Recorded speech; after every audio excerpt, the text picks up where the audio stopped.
the miner who dug too deep. The rhythm of the pickaxe was Kale's oldest companion. For years, the metallic thunk against stone, the shink of breaking ore, had filled his days.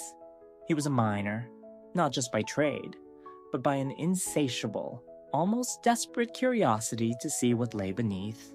Surface veins held no allure for him anymore. His mind, restless and keen, sought the grander prizes, the legendary mother lodes rumored to exist only at the very bedrock of the world.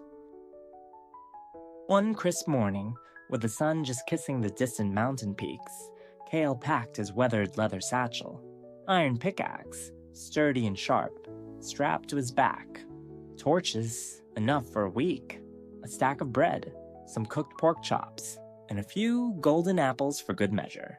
His resolve was as solid as the cobblestone path leading from his humble home. He wasn't just mining for diamonds anymore. He was mining for an answer, a discovery that would etch his name into the very rock of Minecraftia. He found his chosen shaft at the base of a particularly jagged mountain range, a natural fissure obscured by thick oak trees. He plunged into its maw, the sunlight quickly receding into a forgotten memory. The air grew damp, the familiar chill of the deep stone settling around him. Hours blurred into a singular, focused descent. He carved steps, built temporary shelters, and fended off the usual subterranean annoyances. The shuffling groan of zombies, the dry rustle of spider legs, the sudden hissing dread of a creeper. Each encounter was dispatched with the practiced efficiency of a man who spent more time underground than above. Days turned into a seamless, shadowed existence. He mined coal for light, iron for tools, and occasionally, the satisfying blue glint of lapis. Deeper and deeper he went, past vast caverns where waterfalls cascaded into silent lakes, past veins of glittering redstone that pulsed with an unseen energy. The further he delved, the more ancient the stone felt, the heavier the silence, broken only by his own breath and the relentless thunk of his pickaxe. Then, a shift. The familiar grays and browns of deep slate began to give way to something darker, something almost alive. It started subtly, patches of a strange, inky black material clinging to the cave walls, pulsing faintly with a dim internal light. Skulk. Kale had heard tales, whispered in distant villages, of this eerie substance, a warning, some said, of places best left undisturbed. But Kale's curiosity, a powerful and sometimes dangerous force, spurred him onward. He broke through a final wall of ancient stone, his pickaxe ringing with a hollow echo. Before him stretched not another cave, but a chasm, vast and black.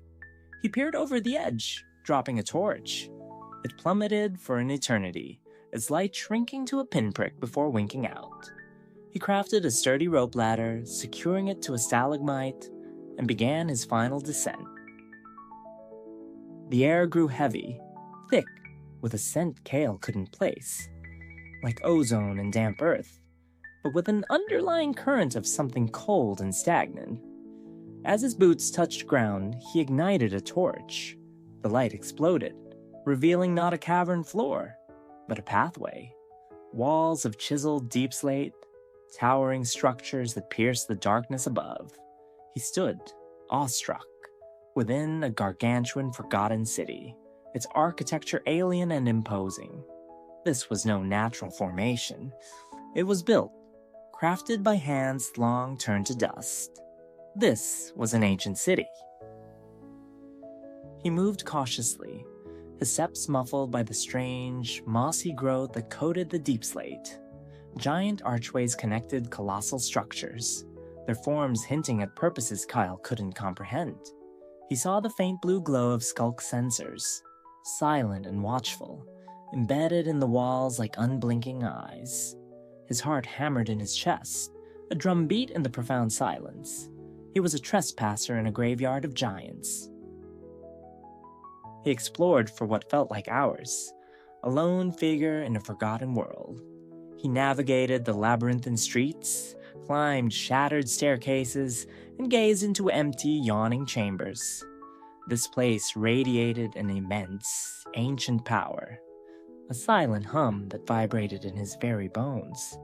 Then he saw it. At the very center of the city, nestled within the largest structure, was a massive, pulsing block. It was pure skulk, but unlike any he had ever seen, darker, denser, radiating an almost palpable energy. It seemed to draw the very shadows into itself. Around it, other skulk blocks formed an intricate, terrifying altar. As Cale approached, a small, iron stone dislodged from his boot, clattering against the deep slate. The sound, amplified by the pervasive silence, was deafening. Instantly, the skulk sensors around him flared, their blue lights pulsing violently. Shriekers, hidden within the walls, let out a piercing, disembodied wail. The sound echoed through the city, a siren call to something terrible. Darkness descended, not merely the absence of light, but an active, suffocating blackness that stole Kyle's vision. He was plunged into absolute blindness. He felt it before he heard it. A massive, heavy thud. Then another, closer. A deep, guttural growl vibrated through the ground, vibrating in his chest. The Warden. The legend was real. Panic flared, cold and sharp. He fumbled for a shield, trying to orient himself, to find an escape route in the suffocating dark. The creature's heavy footsteps circled him. Closer, closer. Kyle could feel its presence, a radiating cold that made his skin crawl. It was searching, its sonic booms rippling through the air, trying to pinpoint its exact location. He held his breath, willing himself to disappear, to become one with the oppressive silence. But the fear, the frantic thump of his heart, betrayed him. The Warden let out a terrifying shriek, and then a devastating blow landed on his shield, sending him reeling. He knew he couldn't fight it. This was an encounter he could only survive by escape. He scrambled backwards, blindly, desperately, away from the roaring behemoth. He had to get out, to flee this cursed place. He remembered the rope ladder, the way he came.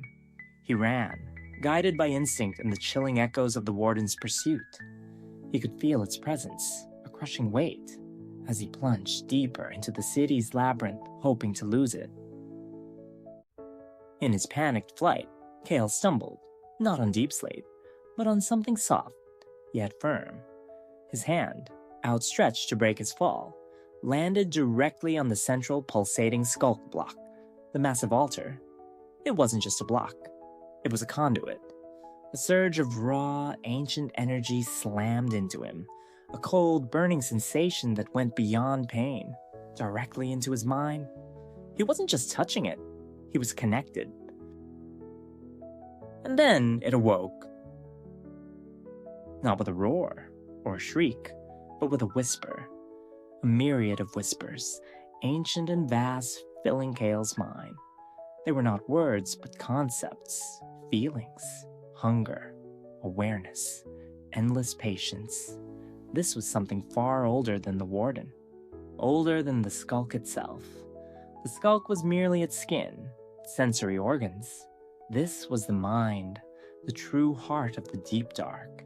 It had been slumbering, a vast consciousness buried for eons, and Cale's touch had jolted it awake. The whispers intensified, becoming a clamor, a chorus of dark intent. Kyle felt his own thoughts fragmenting, his identity blurring. The entity was reaching into him, trying to grasp, to comprehend, to consume. He screamed, a silent internal scream that no one would hear. He tried to pull his hand away, but it felt stuck, fused to the pulsing skulk. The world around him, though still dark, began to twist and distort, the solid deep slate shimmering like liquid, then solidifying into grotesque, impossible shapes. The Warden, sensing this new, terrifying awakening, paused its hunt. Its guttural growls turned to a low, distressed rumble, as if even it, a creature of the deep dark, recoiled from the magnitude of what had been disturbed. Kyle, through sheer, desperate will, tore his hand free, a burning phantom pain searing his palm. He felt a part of himself remain, an ethereal thread stretching back to the pulsating heart of the city. He stumbled backwards, away from the terrifying altar, away from the resonating hum that now filled his skull. The darkness receded, only slightly, as he glimpsed the towering structures of the ancient city twisting and reforming, shifting as if drawn into the will of the awakened entity. The whispers pursued him, a cold embrace seeking to reclaim its connection. Kale ran. He didn't just run from the Warden. He ran from the very essence of the deep dark. He clawed his way back up the rope ladder, his muscles screaming, his mind reeling. He heard the distant, confused roars of the Warden and the faint, persistent whisper in his mind, like a shadow trying to latch onto his soul. He scrambled through the tunnel he had created, breaking through wall after wall of deep slate, driven by a primal need for the sun, for air, for anything that wasn't the suffocating presence of the entity below. He didn't stop until his lungs burned and his legs threatened to give out. Finally, after what felt like an eternity, he saw it, a tiny pinprick of light far above. He scrambled towards it, a desperate moth to a distant flame. He emerged from the fissure, gasping, collapsing onto the dew-kissed grass as the first rays of dawn touched his face. The sun felt alien on his skin, too bright, too warm. The rustling leaves of the oak trees sounded like a cacophony after the deep silence. He was out. He was safe. But as he looked down at his trembling hand, he saw a faint blue-black mark on his palm, an intricate pattern that mirrored the pulsing skulk he had touched. And in his mind, the whispers were still there, fainter now, like a distant echo, but undeniably present. Kyle, the miner who dug too deep, had found his answer. He had unearthed something ancient, something vast and terrifying. He had awoken a forgotten consciousness, a silent hunger that now stirred beneath the bedrock. He had escaped, but a piece of the deep dark, a fragment of its awakening, now resided within him. He was a survivor, yes, but also a harbinger. He knew the world was not as safe as it seemed, and that the whispers he carried were merely a prelude to a darkness that had barely begun to stir. The pickaxe would stay sheathed for now. The knowledge he carried was a burden far heavier than any ore,